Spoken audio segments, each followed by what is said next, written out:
Ladies and gentlemen, may I direct your attention to something quite extraordinary.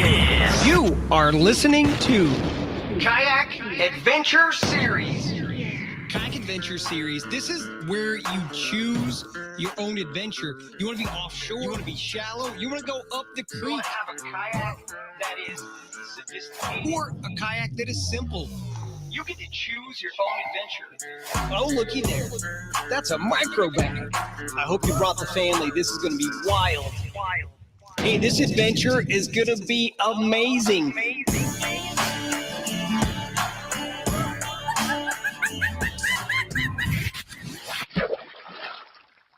And we are live. We have one person viewing, and we already got one Three heart. now. 3 people viewing. Oh, so we need 3 hearts. Can we go 3 for 3? That's right. So I know what everyone's thinking. Mike Tyson and Jake Paul are going to be fighting on July 20th, but that's not what we want you to be doing. I'm just kidding. That's going to be a mess. Yeah. Do we use quotation marks when you say fighting? There's a lot of rules, right? Yeah, but I saw somewhere that he gets to wear like a boxing helmet or something. Yeah. I Who saw that he does? can like tag in his brother. Both? If he I don't think that Okay. part's true, but I don't know. I have got, I used to watch UFC a lot more, but family and life, you just get busy and like I kind of fell out of it back in the heyday of the UFC, right?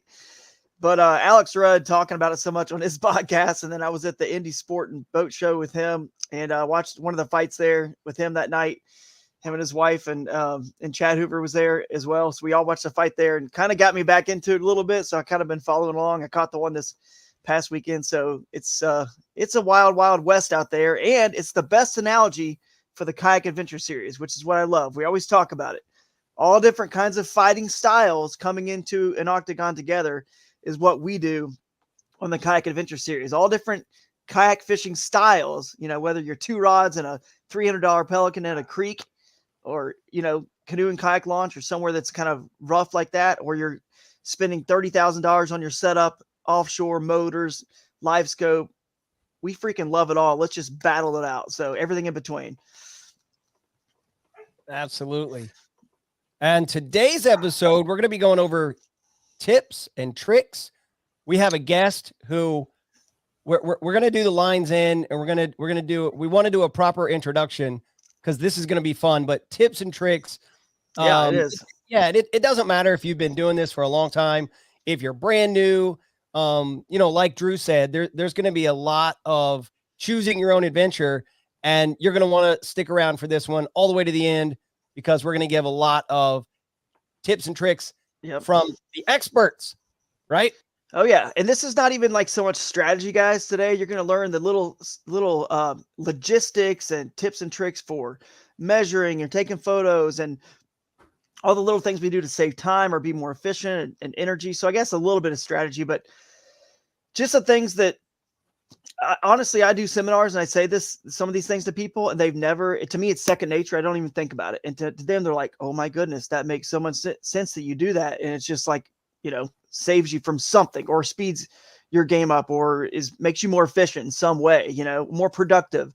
So we'll get into that with Russ here in a second, but I got just a few news and notes here. We can pull up the news and notes graphic if you want. News. Well, yeah, news and notes presented by Omnia Fishing. Thank you to Omnia, by the way. That app is unreal. It really is. You guys, the pro version is worth it. You get water temperatures, real-time water temperature, water clarity charts, wind direction, wind speed. It's amazing. It's worth it. I mean, it's definitely worth it to be a part of it's the premium. same price as like Navionics, plus you get Navionics. You get it's like, Navionics. it makes no sense to not just get Omnia. Yeah, it's awesome. You could drop your waypoints on there. It's really cool. Between that and Farwide, those are the 2 apps I'm always using. And so news and notes, speaking of Farwide is officially our Angler of the Year sponsor. They've come on board in a big way to be the Angler of the Year sponsor, and that app is really cool. And we're actually going to do some seminars at the tournaments themselves where I'm going to show people how to use Farwide and to your advantage for tournaments here. And also, we'll learn about the apps in some of those seminars, but we'll also do an episode here live talking about Farwide a little bit more in depth. But they're the Angler of the Year sponsor, and the Angler of the Year package will come out, whenever we figure it out fully. But that's a little ways away still, but there's some really cool stuff in the works for that. I wish I could talk about them now, but I can't because they're not official. And you know what happens if you start saying stuff and it's not official. The next thing you know, you said it and everyone, expects it, and then it doesn't look good, obviously, if you can't produce what you said. So I got to hold off on that. I get excited. But Boondocks, I can say this, Boondocks has come on board as our Big Bass sponsor. So that's got a nice ring to it. Boondocks Big Bass. And another thing, Amanda Brannon, who is our tournament director technically for this event, people always think I am, but she's actually the tournament director.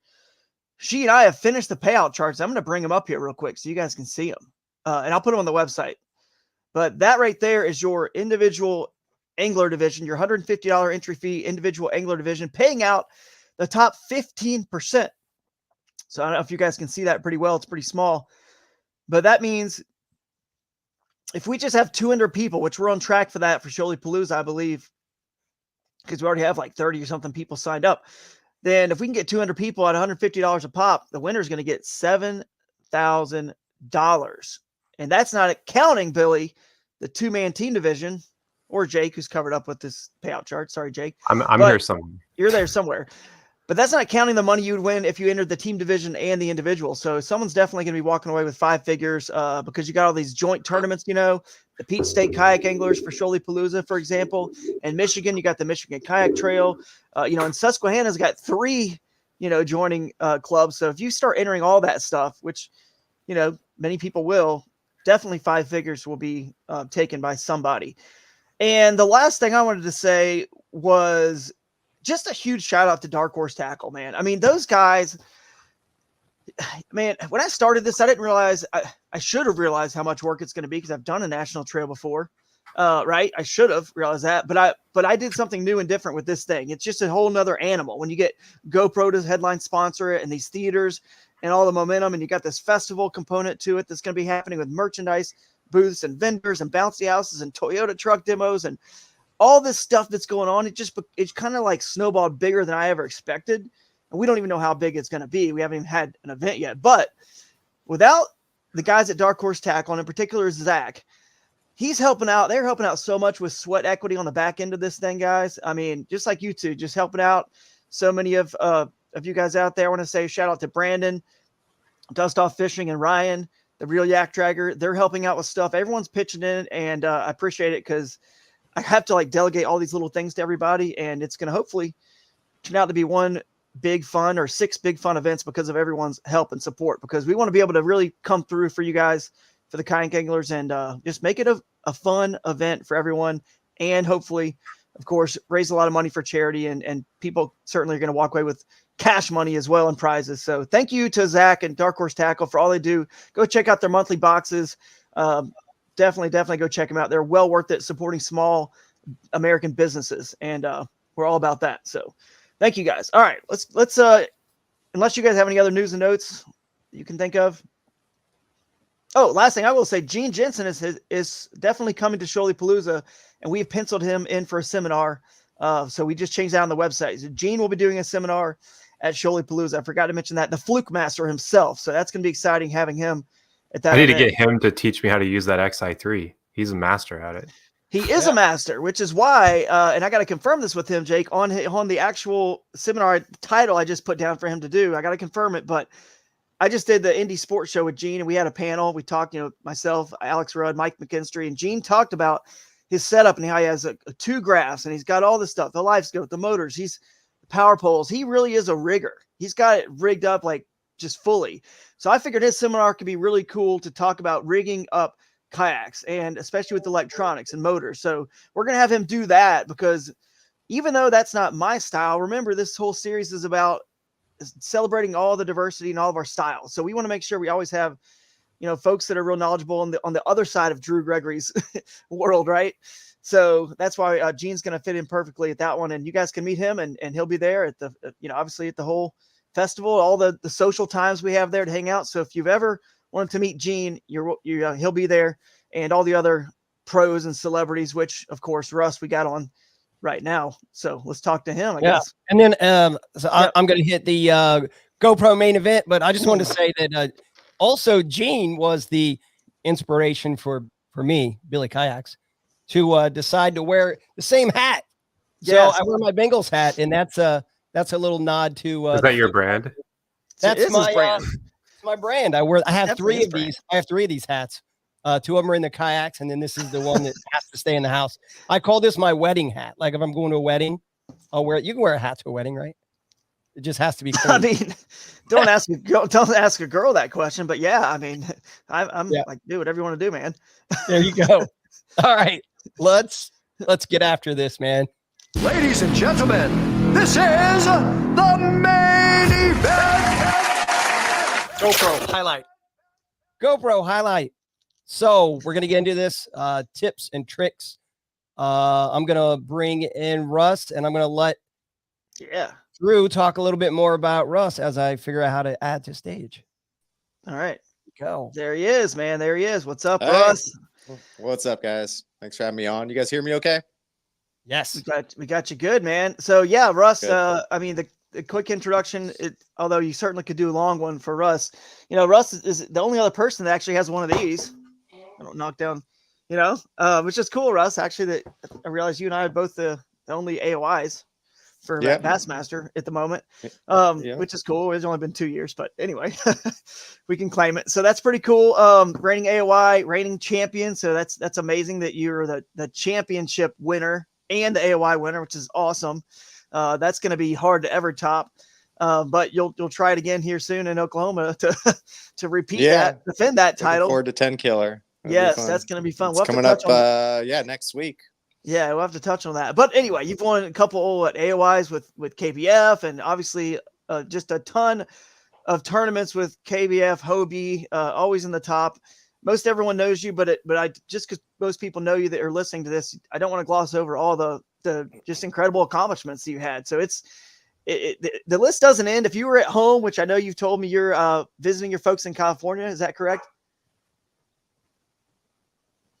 Yeah, down here, California, just for a few days, catching up with family, spend some time with them, and I'll be heading back. Cool. I think Thursday, and getting ready to head to Oklahoma after that.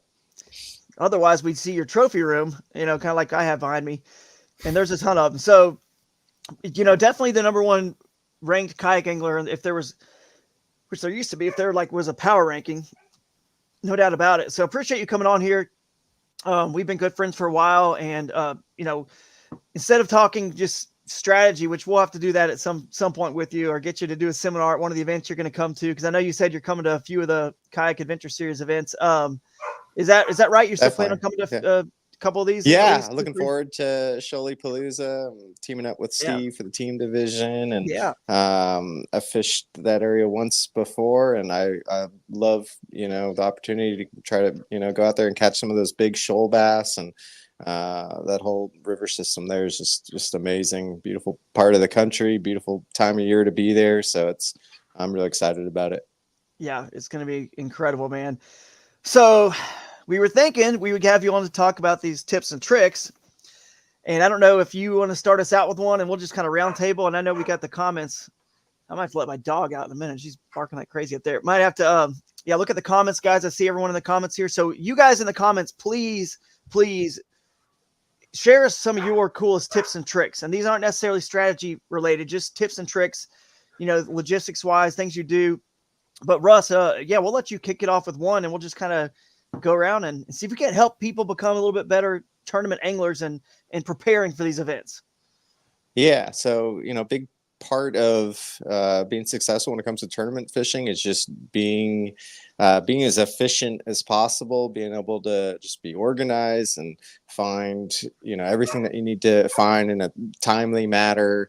And so whether it comes to tackle organization or food prep, or just being efficient when it comes to catching a fish and measuring it and getting that done in an organized way as quickly as possible, so you don't have any hiccups. Those are all things I put a lot of time into just thinking about and trying to get better at. And that's a constant just kind of evolution of always trying to get better at those things. I always think of myself as a pretty organized person, but there's always just little things of like, how can I get a little better at this, a little better? There's always ways to improve. So I guess depending on what category should I talk between, I guess the travel stuff, the organization of Yeah, fish and tackle, or what do we want to start with, think? let's start with before we even, that's a good idea. Let's start in chronological order. So like some of the things that you and I, Russ, are doing right now,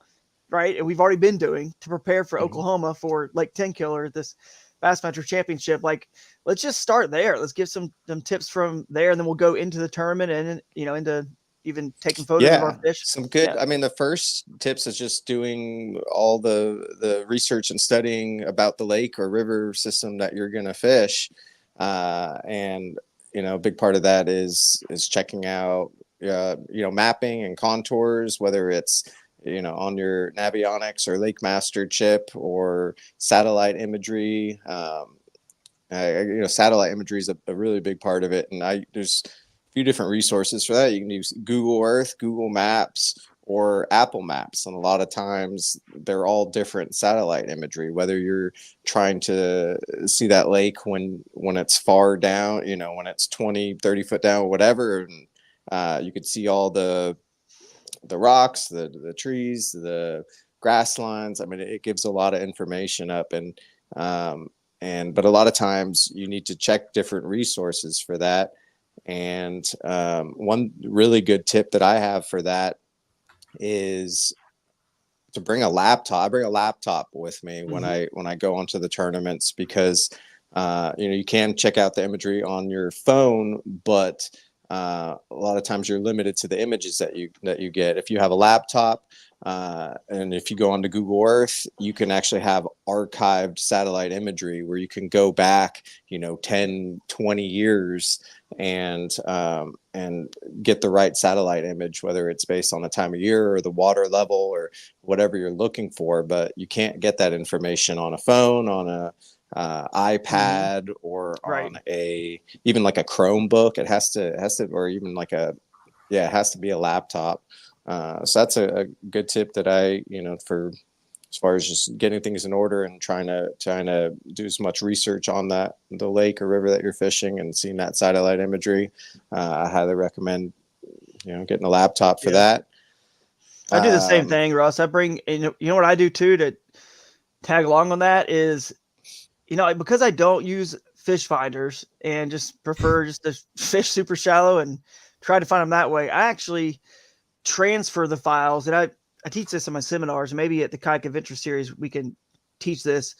I transfer those files, the .kmls, to the Google account of mine online. So Google Maps Online, right? So you take it from the Google Earth Pro to Google Maps Online. You can transfer those pins, and then I can see them on my phone. And I can label them, and I can see them on my phone, which is cool, because then when I'm out there, you don't have your laptop and whatever, but at least I have all the pins on my phone with the satellite imagery as I'm fishing, and I can go to different things and see them. And what's cool is, even though the satellite image here might be at a higher water level, on the one choice you have, that you can only use the one satellite image they give you on Google Earth Maps or Google Maps on your phone, I still have the pins there of something that maybe it was a brush pile or a rock. The pin is right there. So really, I mean, you could find stuff that you like without having a fish finder and pointing, side scanning or live. I could pretty much hit a target without even having a fish finder if I wanted to, do that.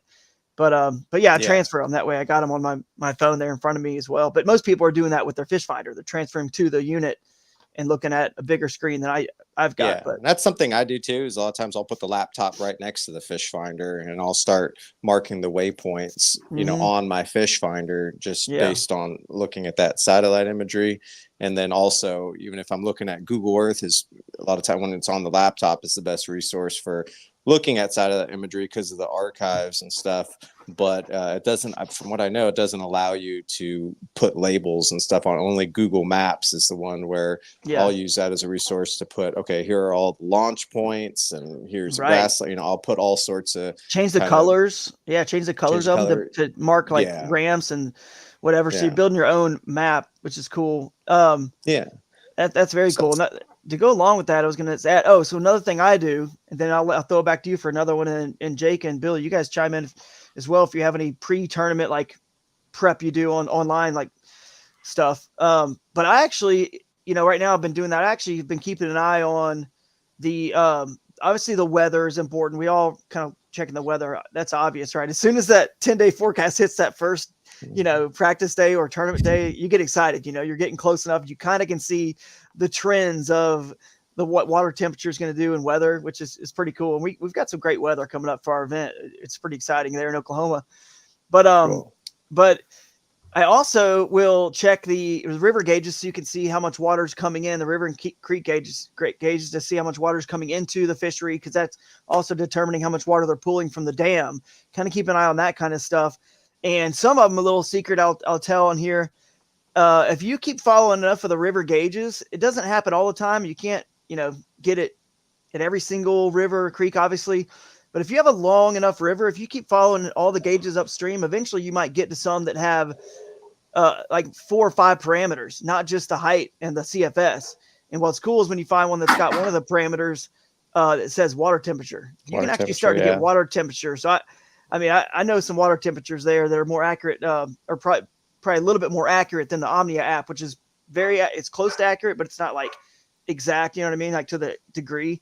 But obviously I think they do a lot of estimations with their app, which is fine. Like, I mean, it's better than nothing. Yeah. Yeah. Yeah. But and some of them have archived temperature. Right. You can go back the last couple of weeks too and see the water levels, not only the water levels, but see that temperature is a big factor, and just knowing, what stage those fish should be at. Yeah. If there was especially in the springtime, if you get there and it's kind of cold and you're wondering how close they are to the spawn, you can kind of go back and see, okay, just a couple weeks ago, that water temperature hit 64, 65. So there could have been some spawning fish already. And, or you look back and say, oh, the highest that the temperatures got is 58 this year so far, so you can kind of get some good resources for that too. So river gauges, even if you're not a river angler, is important to check those so you can know how much water, and obviously the dam outflow, you can kind of see what's happening, because the current, even though it's very minor on a main lake, it's still, as you know, Russ, it sets fish up. If they are pulling water, it sets them up in certain places. They might move up on the hump to feed or whatever. It really is, in my mind, I treat lakes like in the wide rivers, especially we were just at Logan Martin Lake in Alabama for the Hobie. And even though it's a lake, it's a river system. Same thing with like the Tennessee River System, Gunnersville, Kentucky. There's sometimes in the middle of summer, you don't get a lot of rain. They're not generating, there's times where there isn't current, but there's times in those lakes, oftentimes where there is a good amount of current in certain stretches of the lake there itself. So it narrows down. So river gauges. Next tip, I guess, or just moving forward from there would be just prepping as far as like, what are you going to do for lodging, meal prep, and like all that stuff. It's Dakota Lithium is one of my sponsors, and they've been taking care of the lodging for me and a number of my teammates and friends. And the Airbnbs, I think over time, as I've been fishing for a lot of years, but it seems, more and more popular for people to just share houses together, whether it's a group of, 3 to sometimes up to like 10 people. But that's, I think, definitely the way to go. The thing you want to keep in mind for that when you're looking for Airbnbs, the one thing that a lot of people overlook is just the available parking situation. Sometimes as you're traveling there, there'll be all the pictures that you look at and stuff, and sometimes they'll just forget to put pictures of the parking situation. You gotta ask them, because we've gotten some situations where parking gets kind of tricky. So when you're traveling those Airbnbs, check the parking, check just check all the other. It's a great tip. The outlets, the outlets are a big problem, because when we were it can be, especially we were struggling.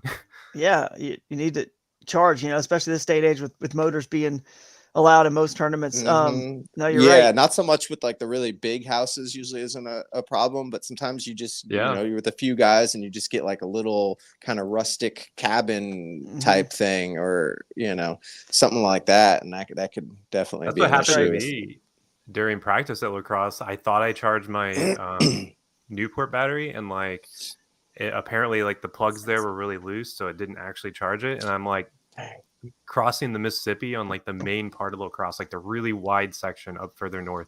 All of a sudden my Newport just dies, and I'm just like, So I had to paddle like a mile and a half across the river to get back to the launch. But it's because our Airbnb didn't have good plugs. We only had like 2 main plugs that worked, and one of them was like really loose. So The it is same something to exact really thing just consider when happened you with have a my lot of buddy people. Josh. It sucks. Oh, really? Yeah. Yeah, it does Josh suck. Sharp. Yeah. He Yep. he got out there, he thought his battery was fully charged, and it's like 35%. And he's like, damn. Oh man, yeah, that sucks, man. Airbnb, I got a couple good tips for Airbnbs. I like this topic because the reality is the more comfortable you are, the more well rested you are. And you know, the even driving, not having to like getting an Airbnb that's kind of, you know, hopefully close to where you're going to be fishing or centralized to the tournament headquarters as well. So you're not driving, you know, if you can imagine, tournament headquarters is usually in the middle, like for the Kayak Adventure Series, it's like the center of our radius. So if you get something that's an hour away all the way to the end of the radius, you're never going to be able to fish the water that's now 2 hours away to the other side of that circle. So getting centralized locations, if you don't know where you're going to be fishing, it makes sense. But a couple of Airbnb tips I have is right when you book it to actually check out the last day of the tournament. But then immediately after you book it with them, ask them if you can get a late checkout because you're fishing a tournament and you don't want to pay. If you don't want to stay, like if your tournament ends on Sunday, like, you know, the Hobies and the Bassmasters typically do, then I always, if I book it through to check out on Sunday, I tell them, hey, do you mind if I get a late checkout? Because our tournament doesn't end till like 2:30 or 3. I just say 2:30 or 3. Then you don't have to pay for a whole extra day. Yeah, They just say, you oh, go no back, you don't- problem, or $50 or give us a little something. Exactly. That's a good idea. We should do that. Exactly. And usually they're cool about it. And they say, no problem. They don't have anyone coming in the next day. And you know, they don't, because you can see it on the calendar that no one's coming in. And if they do have a problem with it, then you just might book the next day, then that night if you need to. But for times when I can't get home after the awards, after the tournament is over that day, a lot of times the group of guys, you know, we collectively pull together, like you said, we will book that Sunday night anyway, you know, just to like go back and get showered and really it's just to also not have all your stuff. You don't have to like unpack all your stuff or load it into your truck at like 5 a.m. and have it sitting at a, you know, boat ramp in your truck, you know, all your expensive stuff like our laptops and all that stuff. Basically it's to keep all that stuff safe back at the Airbnb as much as it is anything else. And then, you know, less stress. Now, usually if you get there, you know, 5, 6 o'clock, 7 after awards, they don't really care as long as you just keep them updated because they already know, you know, they're not booking it that day anyway, you know. So a lot as long of as them you're out don't of there, even have like anything after you, right? So like when we were at Possum Kingdom, we got, what did we paid our $80 for an extra night. Yeah, we just said let's just stay an extra night. But if they have any problem with it, then you know you can at least make a decision right then if you want to pay the money to just have your stuff safe back at the house while you're fishing that day and be able to get back, get a shower, whatever you want to do before you hit the road, or just stay the night if you're paying for it. Obviously, you could do that. So that's a tip. The other thing I will say is when I learned about being comfortable with your Airbnb and like you said, you know, Russ, just I don't know, man. It's just an important part of like they're just better for what we do. It seems like a little bit better than, you know, hotels just giving all the, you know, like I look for a garage or a shed or a carport for if it rains for rigging. I always want to see if I can get that. And then parking, you already mentioned, but the tournament I won on Dardanelle, the very first one I ever won, national tournament, that one was the one that made me realize like, okay, I stayed by myself. I was in bed by 8 p.m. every day. I was focused. Like I was 100% focused on. Now, obviously, like you miss out on some of the camaraderie with your buddies when you do it like that. But that was the one that made me realize like, okay, I was more focused than I've ever been. And it ended up in a good result. So I just want to make sure I get a place that's where I'm comfortable and I can focus. And then hopefully it ends up in a better result. So it's definitely very important, guys. This is small stuff. It adds up, though. It may not seem like a lot, but if you wait to the last minute, you get a bad Airbnb. It's not comfortable. You're not happy with something. The charging, it all can equate to just a bad experience. So yeah, and then I wanted to add also. I mean, some of this tips and tricks come from, you know, our experiences, and that's what I'm hearing. We're talking about things that we've actually done, and I stayed in the Susky once tournament out there, and the Airbnb had solar power. And we didn't know. And then we drained the solar panel and they were like, well, we've never had anyone plug in this many batteries before. So, we were trying to, looking for that. And then And then we were down in Florida once, and there was an HOA, and it was a great place. It looked good. There was plenty of parking. We thought, and they were like, no, you can't park those trailers here. You can't. And then we had to go back and forth, and they were like, okay, you can have Florida's a pain in the ass. Yeah, Florida is. So It many HOAs like that. We've run we had into to that put the same boats in the situation. backyard every day. We had to carry them. Really? Yeah, so That is true. Well, that's good, man. That was a good topic. That's a So good what do we tip, got though. next? Make sure you get one Yeah. with AC, especially in the summer, because like Yeah. one of the ones we had, the AC was really dicey, and it's really tough to fall asleep when it's like 90 degrees and you're. Yeah. No doubt. Yeah. Yeah, absolutely. And then, I mean, just make sure they know how many people are staying there. We've got what, 7, Jake? We're staying at in Tahlequah. We got like 7 maybe in that house. I think so. And- Yeah. Like the Susky house had what, like 12? It was crazy. Yeah, we had a lot, but But if it was you, big, so yeah, you need the parking like the rest of it. You also need to make sure the Airbnb folks know, because we all drive separate vehicles, so it's going to be obvious how many people are staying there if you have over the limit. And obviously, we all, a lot of guys will grab a cot or air mattress, take a couch. We pile in to make it, cost effective for sure. So just make sure they know. Otherwise, you could get. I know people have gotten kicked out of Airbnbs. You know what I mean, for stuff like that. So not mentioning it and listing it. So, because they're going to see all the cars, you can't avoid it. So that's why it's so important to make sure you have the parking, because if it's not a problem, cars aren't sticking out all over the place in the way, then they probably aren't, going to mess with you about it. So that's critical. But yeah, it's a good one. What's another one, guys? What's another topic we should hit? Just Meal be prep? Organization. Meal prep. You That's did mention something meal I prep. do a whole day's worth of meal prep. I've been eating the same stuff over and over. Hard boil a bunch of eggs and just pop a couple eggs in the morning. And I always make this thing. I get a couple pounds of ground turkey, couple cans of black beans, can of kidney beans, and then mushrooms, onions, and a bunch of peppers, and mix it all together in a big Tupperware. And then each day I have a small Tupperware. I'll scoop some of that in, dump some cheese on top and like half an avocado, and bring some chips, and it's like some nachos, I guess. But yeah, I pretty much live off of that. Is it Every tournament I go to, I bring. You're winning, Yeah, dude. So you bring got that's a lot more gotta keep it. high level than what Drew does. Having seen Drew do this a million times, That's true. he goes to the local convenience store, finds the biggest can of clam chowder he can have with like the pull off top, and he just chugs it. And I don't mean like he like sips on it. He Popeye, inhaled dude. it. Just Popeye Yeah. that stuff right He down. misses maybe 2 casts. And then Crack it's the gone. can. Oh yeah, I don't miss anything. Now with the Torquedo, I can be moving while I'm, actually eating too. So it's perfect. It's hearty. It's hearty. It's just a can What's of soup. funny is if you watch Progresso. that video that you and Jeff did on the Susky, you can see like the moments where you're like, time out, gotta do the soup. Yep, you need it, man, for sure. I'm a little guy. I don't have like a ton of fat on my body or anything. So like my body, I know people out there that just don't eat during the day, and my body, I can't take it. It starts to like, I just have to have something in there. It'll I affect don't know. my hand-eye coordination and like my Yes. casting. By the end of the day, if I don't have some food in me, like my mechanics go downhill. I feel, and I could then, sometimes I don't eat during the tournament, always in practice. Sometimes in the tournament, I'm just too focused on it. And then I realize my mechanics, my casting's off, and I'm like, shoot, I need to get some food in me, and I'll do that, and I'll instantly, it'll rebound back, and I'll get that back again. But it's for me, I said, I got to get some food in me. Otherwise, it's not good. And water, dehydration, just prevent headaches and stuff. And the more, all that stuff really matters. Just thinking clearly and feeling good. If you're not feeling good, or if you're hungry, or you're headache, I got a headache, you're not going to make those decisions as well as you would if you're feeling good.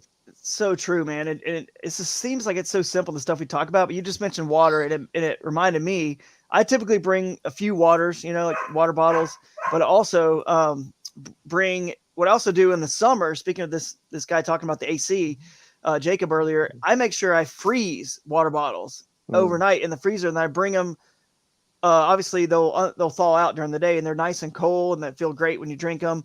And then I There's some also like do electrolyte Gatorade. Yeah, I tablets bring a and stuff Gatorade like with me that. or a Powerade. I usually freeze one of those. I bring one of those with me as I don't well. like So the sugar doesn't give you head. Whenever I have a ton of sugar with the Gatorades and stuff, it ends up yeah, giving me headaches. Yeah, I I usually can't get do these. Gatorade anymore. It's too I sweet. bring Yeah. one with me. I only have one of them, so I don't know What are they if called? Noons. that's I have these electrolyte tablets. They don't have yeah. sugar in them. They work good. Summertime.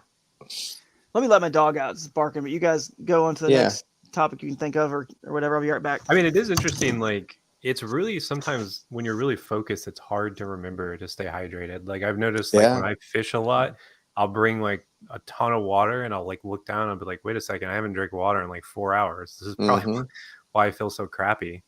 Yeah. I always had. I've gotten better at it, but I still to this day just like you get so focused on the fishing and you don't want any distractions, and it just so you know you're dehydrated and got a headache, and Yep. it's not good. But yeah, I guess next I could talk a little bit about some of the like tackle organization that I've been Mhm. doing. It might be a little different with things, but I like it. let's see how would I.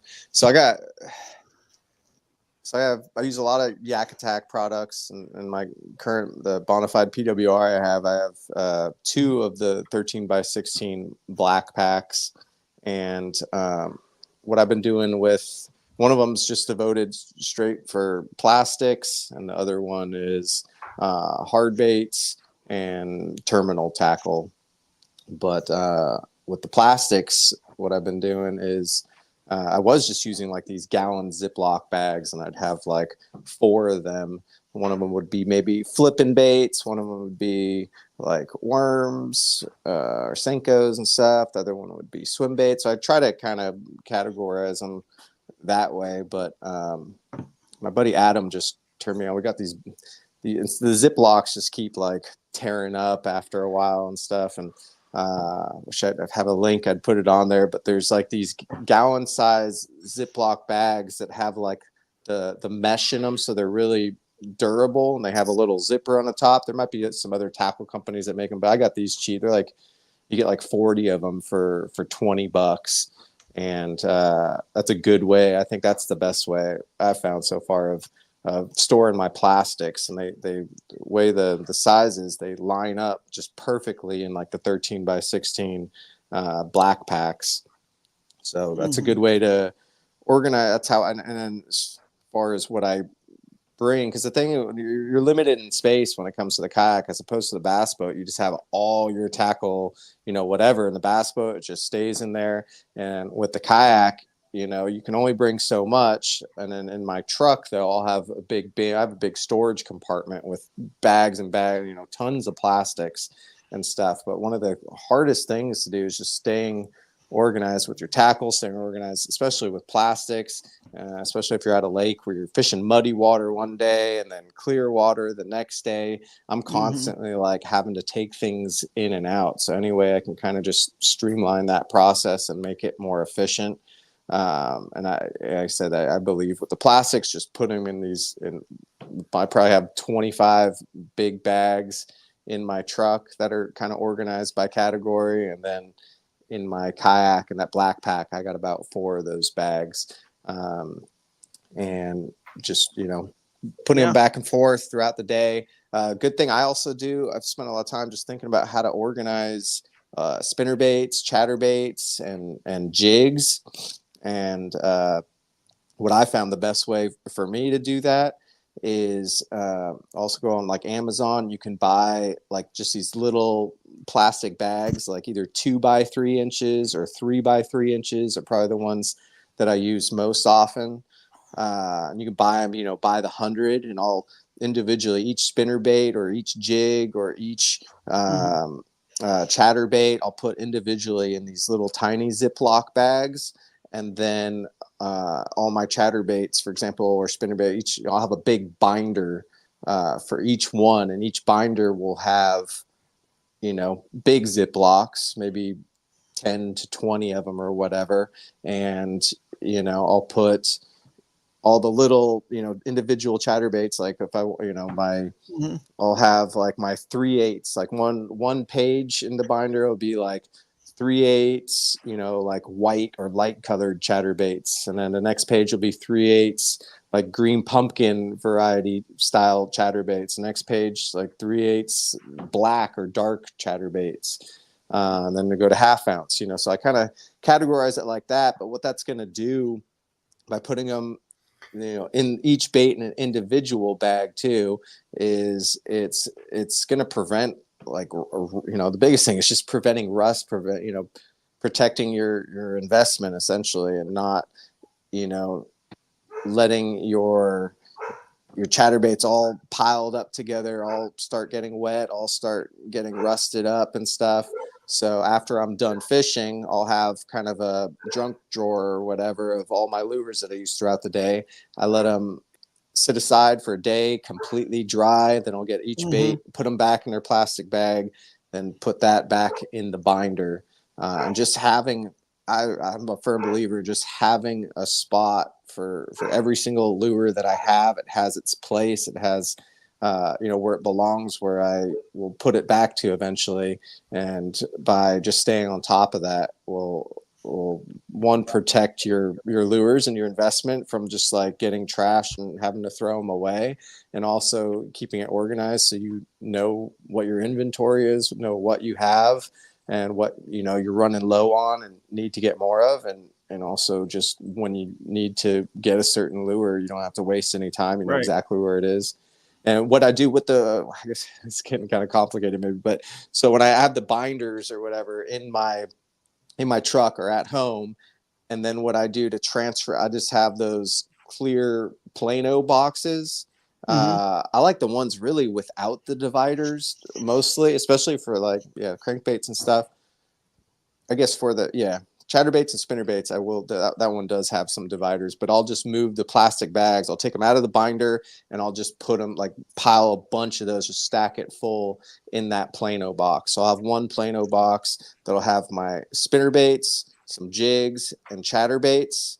I'll have another Plano box that'll just be crankbaits, another Plano box that'll be, sometimes I'll kind of combine top water and jerk baits. Just depending on where I'm fishing. So I have about 4 or 5 Plano boxes that I carry that stuff in, whether it's my hard baits and my jigs, spinner baits, and chatter baits and stuff will be in its own little Plano box. But it's a struggle. That's something that I'm always trying to just. Do you trailer your kayak? I have a trailer, but I do not trailer my kayak. I put it in the bed, and I have a bed extender. Right. So, and I've actually gotten to the point where I'll load up every single thing on that kayak. I'll put the black packs on it. The fish finders kind of stay there. Some things I have to, I take out. You can see the little video there. We're showing it. Yeah, we're showing it here. Yeah, we're showing. Yeah, I have a screenshot too of We're good. I said I have a screenshot too of like your setup, and it's kind of blowing me away, but it just makes so much sense when you see it, and that's why I was curious if you trailered it, because it does look heavy, but organized. It's like organized chaos. I think that's the best way to describe it. It is. It's. I like it. So though. I won't tell. Yeah, the thing is I can't have it on the bed with that much weight on it. As I'm driving it around, it's just too much weight for that bed extender to hold. So I'll keep one of the front black pack in there. I'll keep typically one black pack in there, but otherwise I'll just pull aside. I'll load up, the other black pack is in my truck. I'll put that in there. I'll put on the motor, put on the battery, kind of set everything up, and then I just back it all the way down, get in my truck, and just slide it right off. Slam the brakes and it's like very well could do that. That's I cool. saw Chad Hoover do that in a video. Yeah. And those other, I don't know if people were watching the video there, they also make those black pack track packs. They're perfect size for fitting soft plastics and just your bags of soft plastics. So even I'll have the one black pack that'll be filled with the Ziploc bags of soft plastics. The ones I'm using just throughout the day, usually anywhere from like 5, 6, 7, 8 packs or whatever. I can fit about 4 or 5 packs in each of those track packs, but the ones I'm using for the day, I'll just stick in there so I can just open up, boom, grab the bag. I don't have to get in the black pack, open up the Ziploc, look through the bags to find the right one. The ones I'm using throughout the day, I'll just carry in that track pack. It's been a cool feature. Do you think that the short cool. stack, the thing that just came out today, where it's like the extension, is that something that you see yourself using? Because I could see it. I like it a lot. Yeah, I like the idea of it a lot. I just don't know with the setup that I have already. If I put that, I guess I could put that on top of my front black pack. Right. I have 2, and I just don't know if I'll be able to open it up without it getting in the way. So I'm getting one sent to me. John Hipsher's sending one over, he said. And if I don't use it on that, there's a good chance I'll use it on one of my RVRs or one of my river kayaks or that's what I was thinking. Like, I feel like with the 13x13, if you put that on top for like a river system style kayak, that's a lot of space without really giving up a ton, because it's like you're going vertical instead of exactly. Yeah, it doesn't take up a lot of real estate on the floor space back there. So feels I think for the RVR, that's what I'm going to do. I'm going to 13x16 and then that track pack up on top of it, maybe. Yeah, maybe put like soft plastic baits in there. Just load it up. It could hold a lot. Soft plastic. Yeah, I'll put that for a day. Just soft plastics, and then the one below, keep it just like I was with the Plano boxes and my terminal tackle. I think the way you use the smaller top parts of the track packs, track packs is actually pretty clever. Like the soft plastics there, because like if you're fishing a tournament, like you probably only have I don't know, let's just say you have 5 things that you might be using. Like you could probably get everything that you're going to use for the day in either one of those. So I think that's exactly. And then you're not digging around in there trying to find it. Because there's nothing I hate more than wanting to change a lure and turning around and looking in your black pack and it's just a mess. It's like, oh man, you got to take everything out, and then it's like way at the bottom because it's shifted down. Exactly. It's all about just efficiency and it is things streamlined. It is, man. Tournaments are essentially a time and efficiency thing because the more casts you can get, bless you, buddy. The more casts you can get than somebody else, then that's just, that's what it's all about. I mean, just giving yourself the best odds, the chances. You can't obviously make those casts result in a winning fish or big fish, but you do that over the course of a tournament or the course of a whole season by just picking up a little bit here, a little bit there. It will add up and help your floor of your finishes, for your tournaments for sure. Yeah. If you're not wasting time, not interrupting like your rhythm or your flow of things, Yep. When you're fishing and you get distracted or you get sidetracked, have to fix something, have to do something, it kind of throws off, messes up that flow state or whatever. Yeah, I agree. One thing that it's kind of almost backing up a little bit that I thought about before we get on the water, even that we could just quickly touch on is when you look at the weather and you got to look at the water temperature, you always want to dress for the water temperature, even though you're not in the water, because that could, obviously it's part of our game. You might be right, and we learned that at the ACA instruction. Remember, Russ, when we got certified for ACA, that was one of the things. Yep. So I always want to kind of dress for that water submersion in case. So I guess I'm saying this to remind you guys, we didn't touch on clothing, so let's just touch on it real quick. But it's pretty obvious and easy we think it's obvious, but people out there, I still see people wearing jeans and cotton things that are going to soak up water and keep you wet. Unlike something that's, wool or synthetic stuff like this. It's, actually not, those quick dry kind of shirts, stuff like that. But Polar Tech is what I love to wear that for like layering. I have some good Cocotat layering stuff it's tight to your skin, right? It's all tight on your body, but it's Polar Tech, which is, I guess, like a synthetic wool sort of thing. And you could wring it right out, and it just is as dry as can be, and you can put it right back on. You're warm again, even if it gets wet. So I just want to touch on clothing. If you guys have any other clothing tips, sunglasses, I use Smith Optics, and you cannot, I've turned around before, like, and lost time in a tournament. I forgot my sunglasses. I always bring a backup pair. Always have one in my black pack. Always. Yep. Smart. So sunglasses are good Polarized I think sunglasses. footwear is something that a lot of people overlook too, because like let's say you're fishing the Mhm. Susky and you're not planning on dragging, but nature decides that you are going to be dragging. If you hop out in a pair of flip flops, good luck. Right. Especially when we Yep. were there back in October, it was warm the first couple of days of practice, but the actual tournament, that water, it was cold, it was rainy, and like if you didn't have you weren't prepared with the proper footwear, you could be in for a really, really bad time because the chances of getting in the water on like a river tournament are quite high because there's a lot more like obstacles and stuff that you have to think about, especially like with our tournament where it's legal and everything. Like you're looking at the potential to have your feet wet. So if you're not in the proper footwear, it could hamper the rest of your day because you're constantly thinking like, oh man, my feet are so cold, and then you just start fishing bad, and it kind of snowballs. Yeah. Yeah, and it's a lot like going hunting too. If you walk out to your tree stand too fast and you start sweating, and then you sit down in the cold, that sweat is going to have a negative impact on what happens to your body next. So if you get caught in a light rain, or if you dip your hands in the water, our hands get wet when we're fishing. So if your hands or your feet or anything gets wet, and then you're just sitting out there, depending on the air temperature, it's a bad situation. I've started wearing nitro gloves, and this is more in the winter in Ohio. Yeah. But I'll wear nitro gloves under my fleece gloves, so something to cut the wind. And then the nitro gloves. Some people, my hands get sweaty, or I get too clammy. Or I'm like, man, I want my hands to be dry. So even if they start getting a little cold, I know I can warm them up, but I know my hands aren't wet because they're waterproof.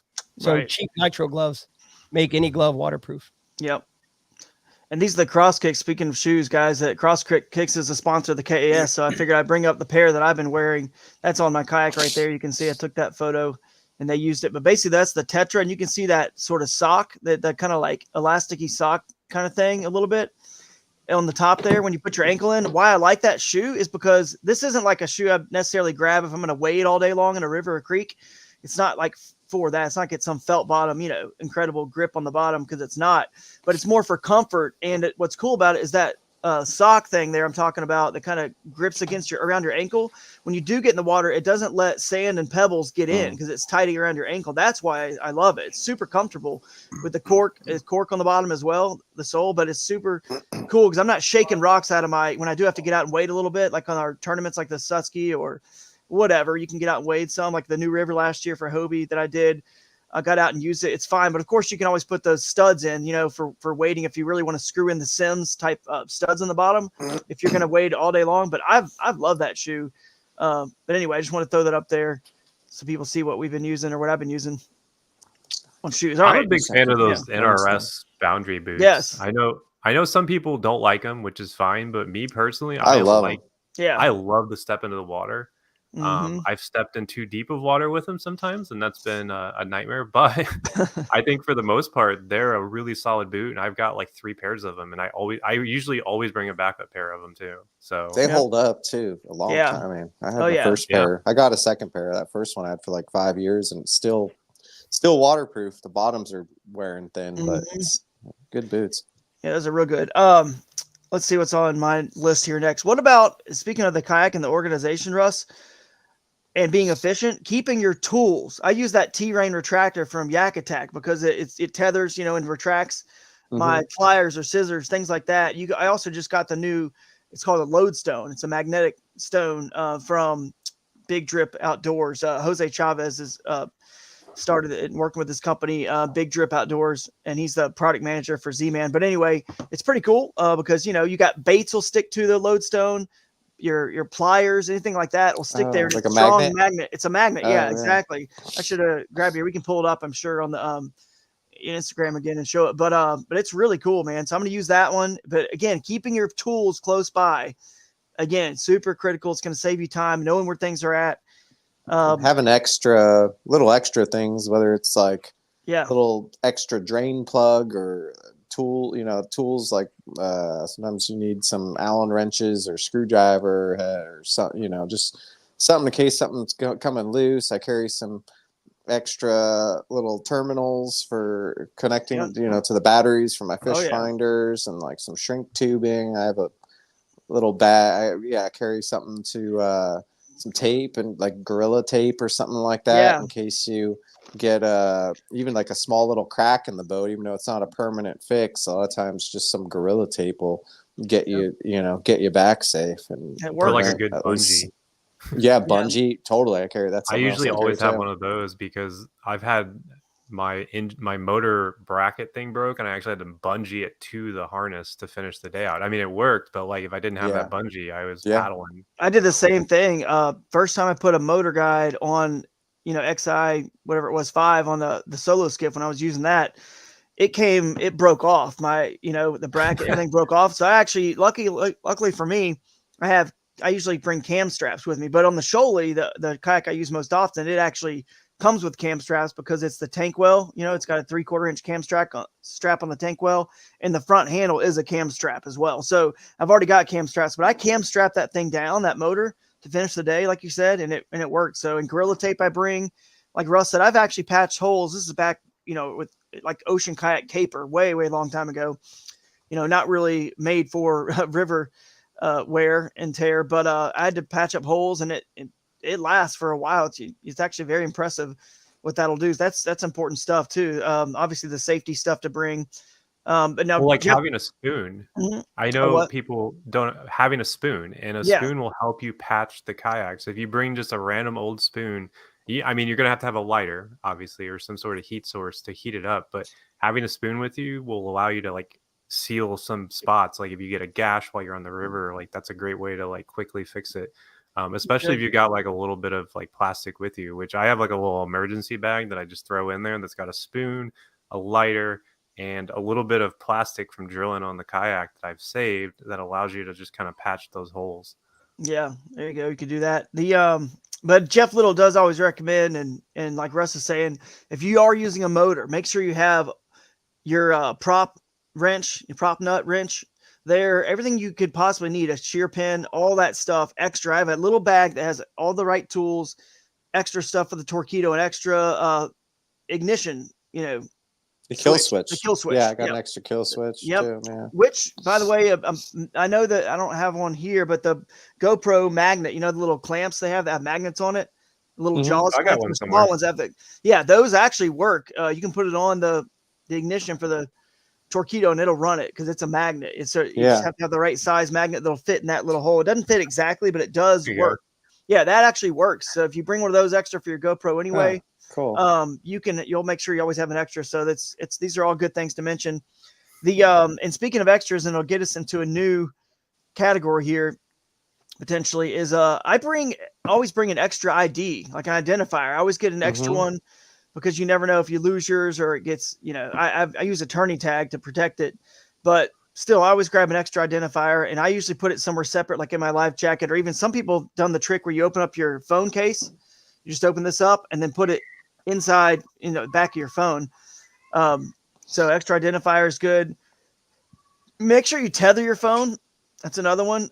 This is the quad lock case, so it's got the little thing that goes in there and it can't come undone. A tether, little ring goes in here and it tethers away. And actually, this is cool because that quad lock transfers to so many other things. And actually, this is they have a little piece that I can stick in there and it charges my phone. So I wanted to mention bringing a cable for charging, or have a battery source that has USB, or like this quad lock case. I'll go get that here before we get off, so you guys can see what I'm talking about. It just connects in here and it wirelessly charges it, and I can sit here and hold it, and it's wirelessly charging the phone, just to make sure, because I know we've all been there where you just lose a lot of power fast, or for whatever reason, and then next thing you know, you're hosed if you don't have a phone, right? I mean, for so many reasons. That happened to Sam Rayburn just recently. I was listening to music all day or whatever, and my phone was getting down. I'm like, oh, it's okay. I got a charging cable and a battery with the USB. And then I go to start trying to submit my fish, and I got a few in. My battery, I barely had service. My battery was dying like crazy. So I'm like, oh, okay, no big deal. I'll just plug in my phone, and my charging cable was broken. It didn't charge. So I had three fish that I couldn't submit. But wow. You didn't submit them? I couldn't. Yeah, my phone died. Oh, And wow. by the time I had a long motor back to my truck, and I was even prepared with the charging cable. You were, but the charging cable it got messed up and wouldn't charge. Yeah, that's crazy, man. Backups on backups, even the best, man. It happens to us all. Like but that's a critical one there for sure. Little dry bag is good to keep that stuff in. But maybe we could talk about some tips on measuring our fish. And I'm going to grab that charger because I want to show you guys how this works. It's really cool. I'll grab that stuff, and now you guys start talking about maybe some tips on taking the photos and scoring your fish. Okay. I'll be right back. Yeah. So one of the things, the biggest problem with measuring fish, or the biggest fear of most tournament anglers, is you're trying to measure the fish, and the fish, goes crazy, jumps out, and it'll jump out of your kayak. It's happened to most of us that have done tournament fishing. And some of the things I've learned over the years to kind of help prevent that is, one thing that I do is, the boards are always, the way you got to measure them, the head of the board is always on your left, and then the tail end is always on your right. So it's always the same orientation as far as how you're putting the board. But what I'll do if available, or if I can do it, is I'll park my boat so the left side of my boat is up against the shore, so that if the fish does jump out, at least it's going to jump out onto shore. Especially with the bigger fish, I'll do that. The small ones, I sometimes don't worry about it as much, but it's a really big one, I know it's going to be meaningful, I'll go out of my way and go a good distance just to make sure I'm up against the shore. Sometimes those little ones are the worst to measure too. Like they 16 inches, are. like they don't want to be measured. You get a dang fin in your hand, or I still got a fin in my thumb that's, I guess, going to be there forever. I can feel it every now and then. A little piece of it broke off. Another thing that I do, I guess, is I have my phone on a tether in my life jacket, and I'll open up the photo app first. I'll open up the photo app, and I'll actually hold my phone with my teeth. I'll hold it with the photo app open, and I'll hold both hands on the fish, just to make sure it doesn't go anywhere.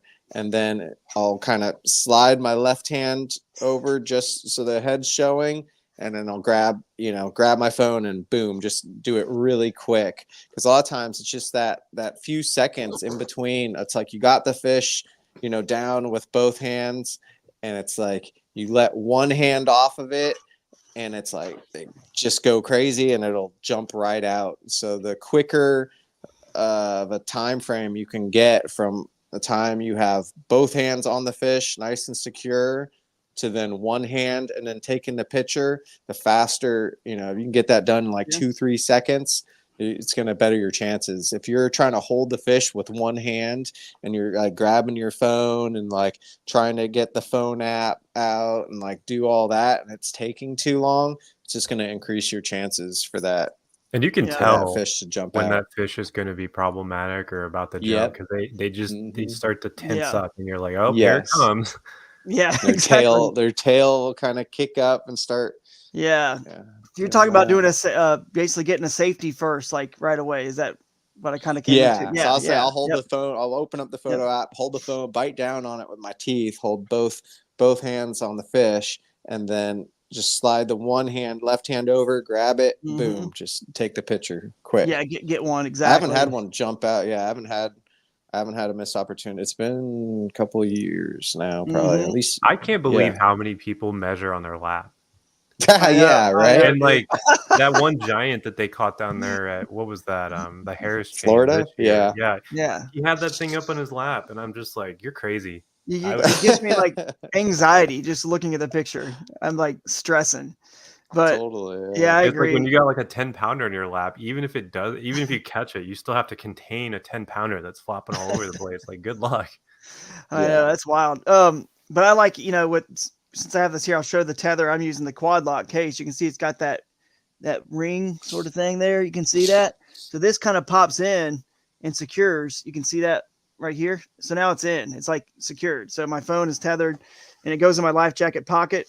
So I always have that there. But what's cool is I can take this ring out. They have all kinds of accessories, that mounts for your car, mounts for your kayak, whatever. And then I can pop this in. This is the quad lock. Sorry, get it back in the light here. This is the rechargeable battery pack to it. It's a wireless charger. So I'm going to bring this with me this year, and it pops in that same thing. You can see, whatever, it's charging now. I mean, so it's charging my phone.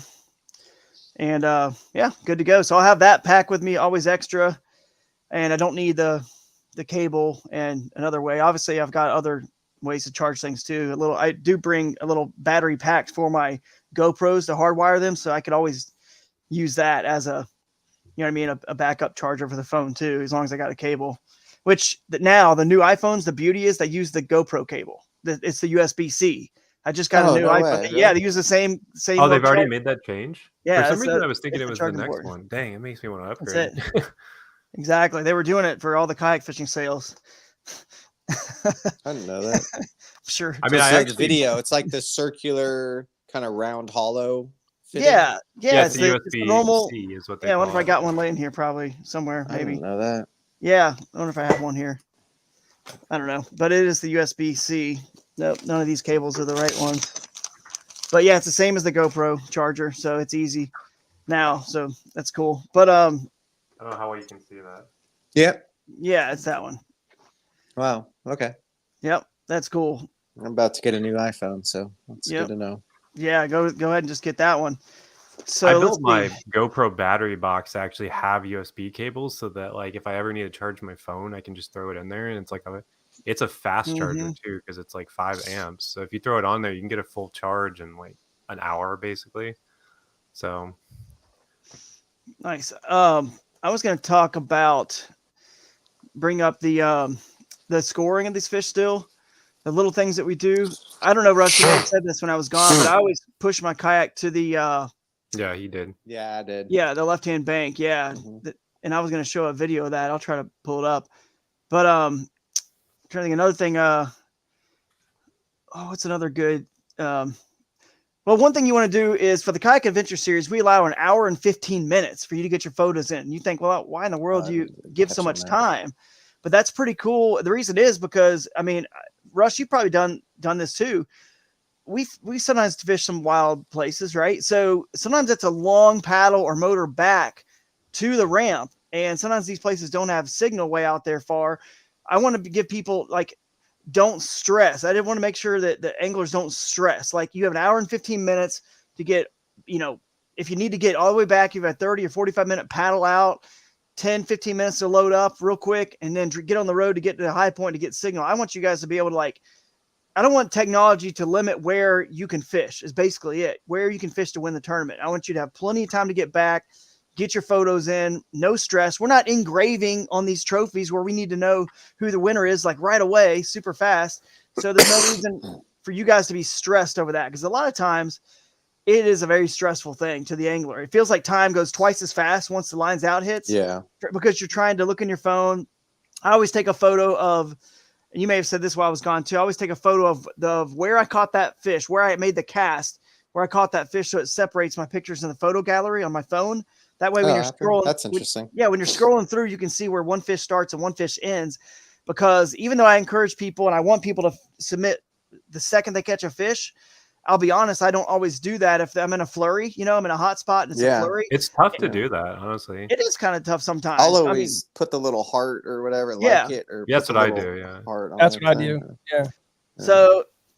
So what I do is make a separate album for each tournament. Like it'll say you were just on Logan Martin, so let's use that. It'll say Logan Martin like day one, and then I'll take, my fish. I'll know where they're separated from those photos, right? The separate photos I make, and I'll actually just I'll go through all of them, and I'll just start submitting the ones of the longest ones that I know, and if I might end up with 6 or 7 in there, right? Because you kind of know approximately, like, okay, I think all in this day that anything that was like 15.5 inches and above might make the cut. And then I'll load them in there. And then if I have 6 or 7, I'll look and I'll just pull out the 2 that are the smallest. But just to make sure, I don't mess up, I want them all in one separate album because I'm going to use that album, especially for Kayak Adventure Series. You're going to use that album 2 or 3 times. You might be using it for the team division, the individual division. You know what I mean? Like for the other tournaments, the joint tournaments with the local clubs. So it's nice that you have it all in one album and there's no mistaking. Double check. You always want to check, and double check. And that's why I wanted to give you guys an hour and 15 minutes because I want you to be able to have time you're going to have to enter them separately for the team division and the individual division for the 2 tournaments and your local club. So I wanted to give plenty of time. So that's just what I do. The other cool side part about that is when you have a photo of every location you caught a fish, you can go back through and swipe through those photos and start to develop a pattern. Like there was a certain type of cypress tree all my fish came off of in 2019's national championship when I got second to Elsie. And I learned that because of looking back at my photos. I would take a photo of every tree they came off of. And from that point forward, I realized, oh, wow, there's more value in this than just separating my, fish in the gallery. So to make it easy to see, but I do submit fish, just so you guys know, if it's a fish of significance, which is what I call a fish that's probably going to end up in your 5 or likely could, like 6, let's say like 17 inches and above, I'll submit those right away. That way they're in there and they're already like good to go. But if I'm in the morning and there's a flurry and I'm catching 12s and 13s or 14s or whatever, and I don't think those fish aren't going to matter anyway, I'm not winning this tournament with those fish, right? And I'm going to call them out anyway. I mean, I think I am. I'm optimistic I am. I'm not bothering with those. That's I don't want to waste time. You know what I mean? Does that make sense? So yeah. Having said that, submit everything as fast as you can, guys, on because we want to see the live the live results. But I personally don't always do that. So anyway, that's but I was going to bring up that video to show what it looks like if I can pull it up. But any other things before we wrap up here? I was going to add, Drew, when you're traveling, I was headed to Texas, and I do a lot of local trails, so I can load down my boat. I put it in the bed of my truck, and I guess I didn't realize. Well, I knew how far Texas was, but I didn't realize how much stress was going to be put on my kayak. And I stripped down all the gear. I didn't have anything in there, but I lost a handle. I had to stop and get the lock tight. I reached out to Strictly Sail, and they hooked me up with a new handle. But just making sure that if you're going a long distance, you don't have. I think. Robert Weicker lost a box of jackhammers once, just anything in your kayak could, you could lose it. I have a horror story about that. Actually, that's a good lesson. I went and did a river float in a kind of sketchy area. Maybe, I don't know. It wasn't the greatest. And when I was there, someone thought it would be funny to pop out all of the pins on my trailer, my bed extender, right? Because this is just one of those like cheaper ones. It wasn't the good Boondocks one I have now, but they pulled out all the pins. Well, I made it home with the kayak, no problem, but I took it out, I sat it down, and then on my next trip, I didn't check it. I just put it right back into the truck. And while I was going down the road, the bed extender collapsed on itself and pulled all of our kayaks. So we were pulling 2 at the time out of the back of it. And it was a lesson to me because sure, that person did that, but I didn't check it. I didn't make sure that everything was tight. Everything was good to go. And it's just one of those lessons where I'm like, yeah, I really should be always checking the equipment, on the kayak, on the truck, making sure everything's cinched down and tight, because you never know. People are weird and they'll do stupid stuff like that. Yeah, it's true, man. That makes me think too of, I don't know why I'm thinking about this, but the lights, the red and the green lights, and making sure you have a Yak Attack VisiCarbon Pro with the light, like things like that, just to get that button down. But the video I'm showing here is just how my kayak's butted up to the left-hand bank. So if this fish were to, flop when I was measuring it, it would flop on the bank, and I would just, obviously just reach over and grab it. So that's kind of what I wanted to show about that. But the main thing with the scoring of the fish, guys, and this is something, again, I want to hit on this too. On TourneyX, you can click Manage Catch. That's the key. You click Manage Catch. And when you do that, you'll see what TourneyX is showing that you have. Always double check that it reflects what you had, right? Never like double check, triple check. It reflects what you have, because at the end of the day, it is your responsibility. And the other thing I want to say is when you take a picture of your fish, make sure if you can swipe that tail and you're swiping it and doing the best you can, pinching the tail, which you can do in the KAS, pinch the tail, swipe, and if it hits a certain line, basically do not stop until you get a photo that shows that. And sometimes you got to put your camera on live, live photo to do that. But basically, just don't stop until you get that picture. Obviously, I'm not saying sit there with a fish for 10 minutes if you have to. If it's taking that long, it obviously isn't touching that line. But just make sure you get what the fish is and you're happy with that photo. Otherwise, you'll go back later and realize like, oh man, I thought I got it, but I didn't. So zoom in as far as you can and look and make sure that tail is definitely touching, because that's what the judges are going to do, So A quarter inch can go a long way A sometimes. long freaking way. You're right about that. Especially on some lakes and water bodies like La Crosse, quarter inch Yeah. is like an inch. Because Yeah. every one of those fish are like 15 inches out there. So Yep. Yeah. The last thing I had a picture of me measuring a fish too. Well, whatever. Here it 20 is. and a quarter, barely. So, All right, 20 and a quarter. there you go. So anyway, that's just, again, my kayak's on the left-hand bank, and just in case it flops. But yeah, and luckily for the Shoaly and that Shoaly kayak, that board's way down low, so it's rare they'll flop all the way out. But I still put my leg to the left-hand side, which I didn't really. Maybe I zoom back or go back and see if it's there. Yeah, see how my left leg is there? Some people put a net there, but again, the Shoaly, it's already recessed, like down into that fish has to flop a long way to get out. But my leg's there. Plus, if it flops out, it's going to be on the bank, so it's like no big deal.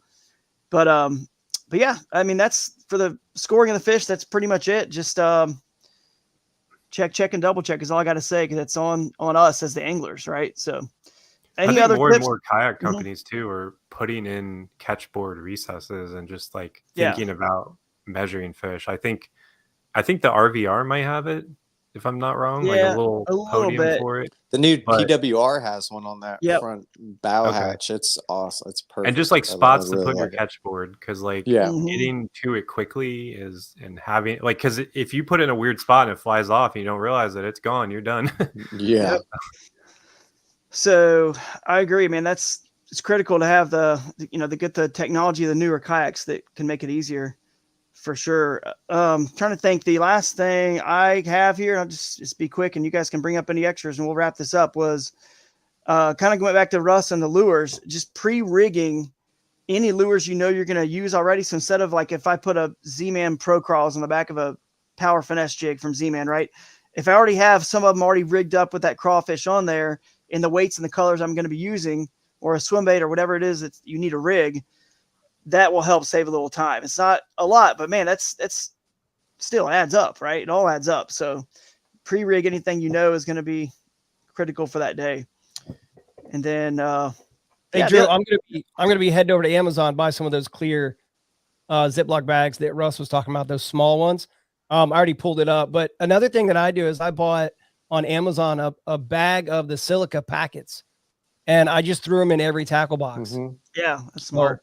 Yeah, cheap. Prevent rust prevention, soak up the moisture and stuff. Yeah, I'll use those too. Yeah, that's. I really super like smart. those Plano bags too. The problem is they're so expensive. So expensive. Yeah, they can add up for sure. Like the plain, like the wrap bag. Like Well, it's like a clear, heavy plastic bag that you can like zip. they have them on Amazon. It's like Very- 40 of them for $20. I think is what Adam. Oh, showed me. okay. So they're just I don't. like, He's been using them for a while, and he said, Yeah. yeah, every once in a while he'll go through them, but they hold up long enough, and for 50 cents a piece, you can't. yeah, beat it. that's a way better deal. Yeah, that's a good deal. Yeah. The other thing I just thought about that we haven't talked about is just logistics on getting, like, in a tournament, sometimes you end up going to a different ramp, taking out a different ramp. So make sure you have a couple other anglers' phone numbers. I never let the fact that, I launched at this place, I got to return back to this place, ever affect me. I'm going to go with a fish R where I need to go to catch a fish. I'll figure out how to get back later. But it doesn't mean I'm stupid about it. You know what I mean? I'm still like have people's phone numbers that I know are in the tournament who are willing to pick me up. And most likely at these events, especially with designated launches, like your Hobies and Bassmasters, there's going to be a flock of people at every ramp. So even if you just roll into it and didn't tell a soul you were showing up there, hey, you mind give me a ride back up to the such and such, boat ramp? And everyone's cool in kayak fishing tournaments. You'll get a ride like that. No problem. So don't let that dictate, but at the same time, if you're doing a river or float trip and you want to set up a shuttle from point A to point B, it's not hard to find.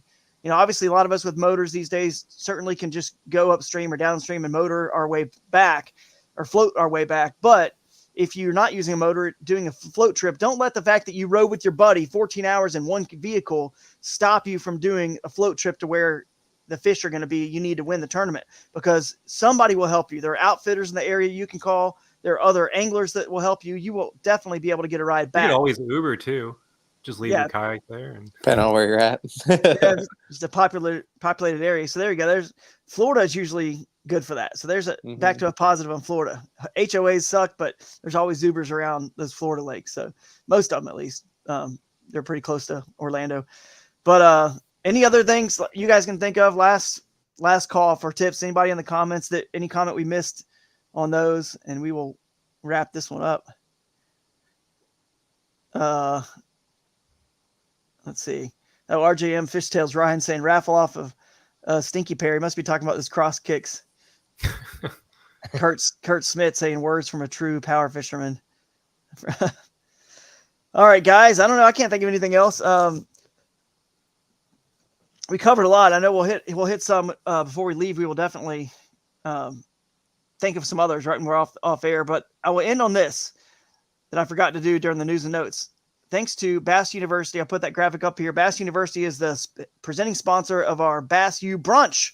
So we just added that to the Shoaly-Palooza page, guys. Today, Bass U brunch, we are suggesting you guys chip in $30. You will get breakfast at the events, at the seminar brunch, and you'll hear from all kinds of great speakers. Like I said, Gene Jensen's going to be doing some. You're going to have a fisheries biologist from the Georgia Department of Natural Resources talking about shoal bass and the research and the studies. And he's a fisherman too. So you're going to get a lot of last minute tips for Shoaly-Palooza if you come to that one at the Bass U brunch for Georgia.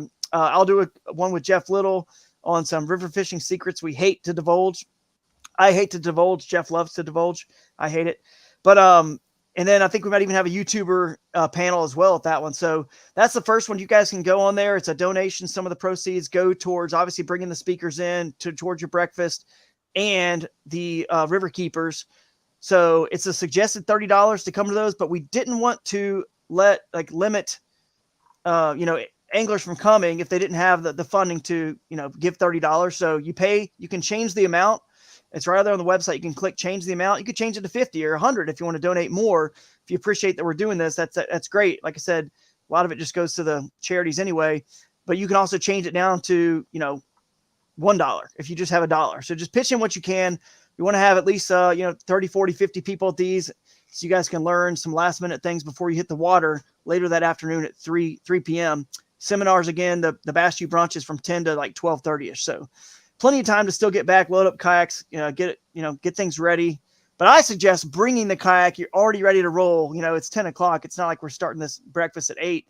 Bring your kayak ready to roll, ready to go to the water, ready to run shuttles, ready to do whatever you got to do after the seminar. And hopefully, the Kayak Adventure Series is not just a tournament. It's a whole weekend of cool events and fun, right? So my goal is to see enough people continue to come to these seminars so we can keep doing them so you guys can otherwise we're just not going to do them if people aren't showing up. So hopefully 20, 30, 40, 50 people will show up to those. And that one's going to be held at a very cool secret location, a secret little speakeasy location that's pretty epic that you guys will be blown away by, which will also be one of our after party locations. So, all right, guys, anything else? And we'll wrap it up. All right. Russ, good luck. Thank you. Everyone. Thanks for having me on, guys. Yeah, thanks to our guests, Russ Snyders and Kayak Adventure Series, where you guys can choose your own adventure. We have 5 events already ready for you to sign up. May 3rd and 4th is sneaking up on us.